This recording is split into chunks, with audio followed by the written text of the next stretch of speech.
Noong unang panahon, sa isang maliit na nayon, may nakatirang isang mabait na batang lalaki na ang pangalan ay Leo. Mahirap ang kanyang pamilya, ngunit punong-puno naman ito ng pagmamahal. Opo, nanay. Bibilhin ko ang lahat sa palengke at iuuwi ko agad.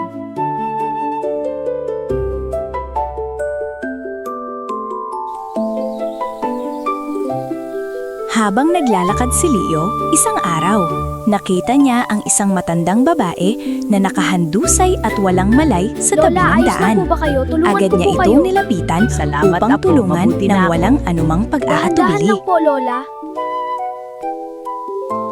Napakabuti ng puso mo. Halika rito, iho. May ibibigay ako sa'yo.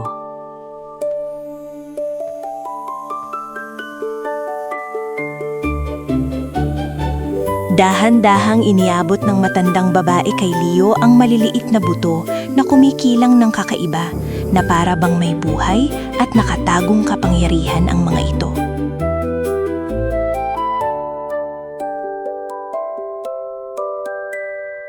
Ang butong ito ay tutubo ayon sa iyong puso at ipapakita kung sino ka talaga. Seryoso po ako, Lola Eileen. Gagawin ko ang aking makakaya. Pinanggap ni Leo ang buto habang kumakabog ang kanyang dibdib. Siya ay sabay na nasasabik, nagtataka at hindi maunawaan kung ano ang susunod na mangyayari.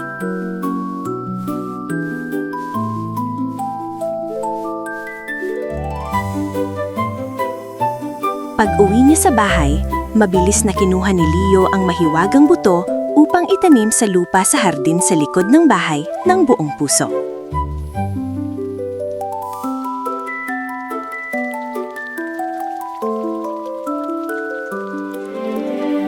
Dahan-dahan kang lumaki, aalagaan kita ng mabuti.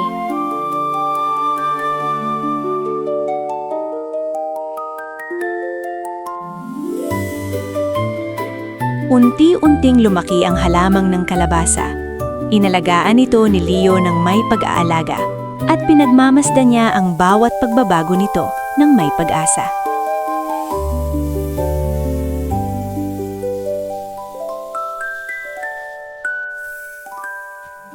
Huwag kang magmadali. Nandito lang ako sa tabi mo.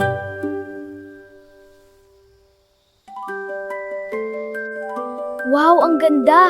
Hindi ako Sa makapaniwala. paglipas ng panahon, ang mga kalabasang lumaki ay naging napakalaki at hindi pangkaraniwan na tila ba isang himala.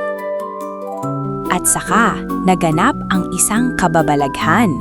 Ang kalabasa ay naging isang malaki at magandang bahay. Sa loob, puno ito ng mga komportableng muebles.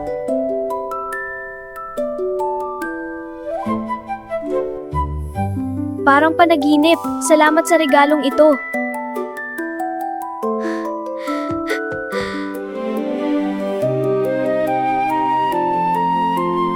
Dali-daling ikinwento ni Leo ang buong kwento sa nanay niya nang may pananabik at tuwa.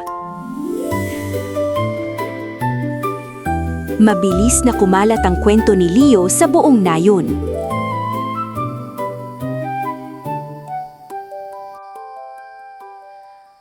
Ang balita ay nakarating sa tainga ng batang nagngangalang Bran na may ugaling sarili lang ang iniisip, naiinggitin at hindi kailanman nasisiyahan sa kung anong mayroon siya.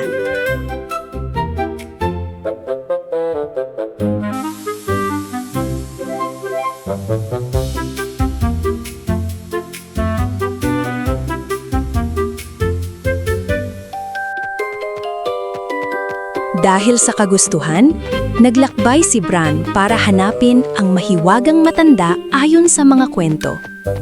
Bakit nakahiga ang matandang babae dito? Nauuhaw ako, pwede mo ba akong bigyan ng tubig? Opo, tatawag po ako ng tulong. Sandali lang po. Salamat, apo. Kahit hindi natuwa si Bran sa hiling ng matandang babae, pero naalala pa rin niya na siya ang nagbigay ng mahiwagang buto kay Leo. Ito ang tubig. Ngayon ibigay mo na ang buto, wala akong oras.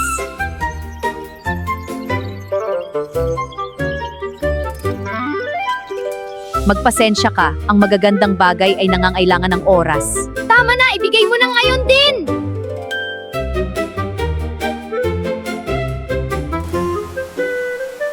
Nang makuha ni Bran ang mga buto, agad siyang nagmadaling umuwi. Sa gitna ng malakas na bagyo na parang nagbabala ng isang masamang mangyayari.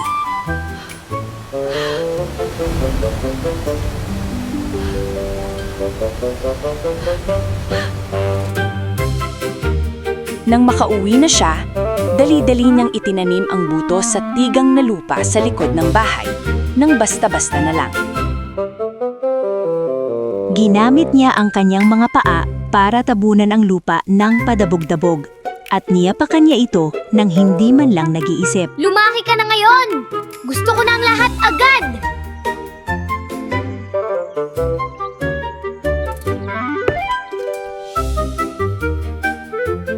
Si Bran ay naghintay ng may pananabik. Lumipas ang maraming araw, ngunit walang nangyari gaya ng kanyang inasam. Di nagtagal, isang halamang ng kalabasa na baluktot ang hugis ang umusbong mula sa lupa. Mukha itong nakakatakot at talagang hindi pangkaraniwan. At magandang bahay! Ngayon na!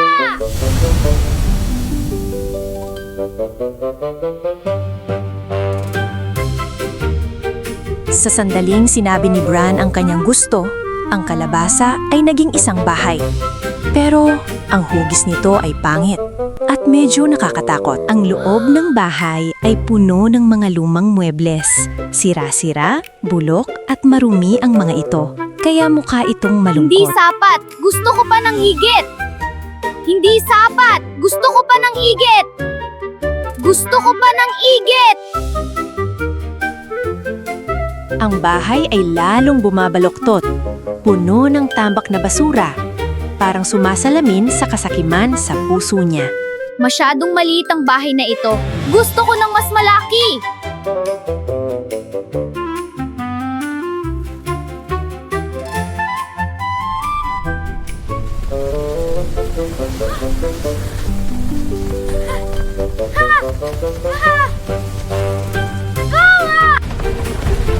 Sa huli, bumagsak ang bahay sa harap mismo ng kanilang mga mata dahil sa kasakiman ni Bran at dahil hindi siya marunong makontento.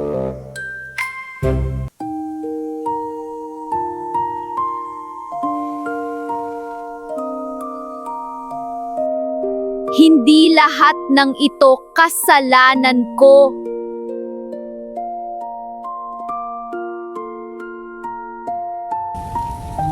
Lubos na lubos ang pagsisi si Bran.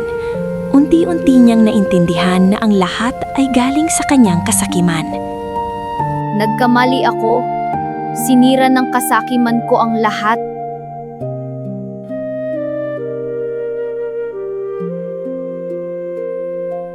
Pagkatapos noon, tinanggap ni Bran ang totoo at bumalik sa simple niyang buhay tulad ng dati.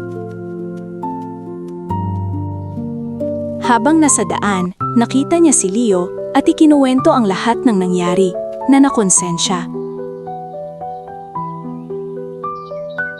Nagulat si Leo pero nakikinig pa rin siya ng mabuti sa kaibigan niya.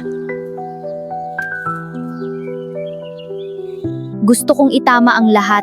Hindi ko na ulitin ang pagkakamaling iyon.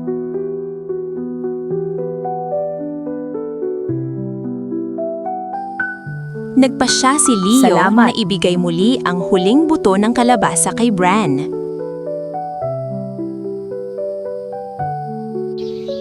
Sa pagkakataong ito, si Bran ay napakaingat sa paghahanda ng lupa at maingat na inalagaan ang bawat hakbang. Sa pagkakataong ito, magsisimula ako muli na may mas mabuting puso.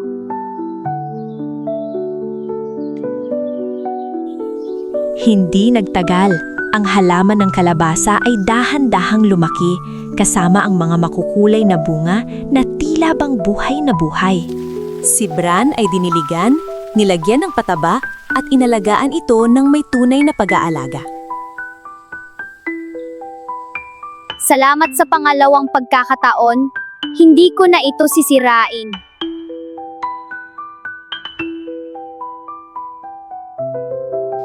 Sa wakas, ang kalabasa ay lumaki at naging isang maganda at mainit na tahanan. Tunay na parang mahika.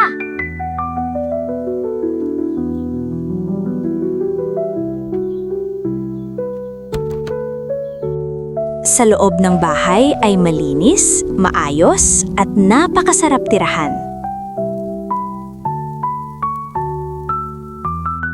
Naintindihan na ni Bran na ang tunay na kaligayahan ay ang pagbibigay. Ngumiti siya ng may nagbagong puso. At mula noon, sina Bran at Leo ay naging mabuting magkapitbahay at namuhay ng masaya sa kanilang kamangha-manghang bahay kalabasa. Huwag kalimutang i-follow ang Papa Kids! Para lagi kayong updated sa aming mga bagong at nakakatuwang videos. Kita Kids!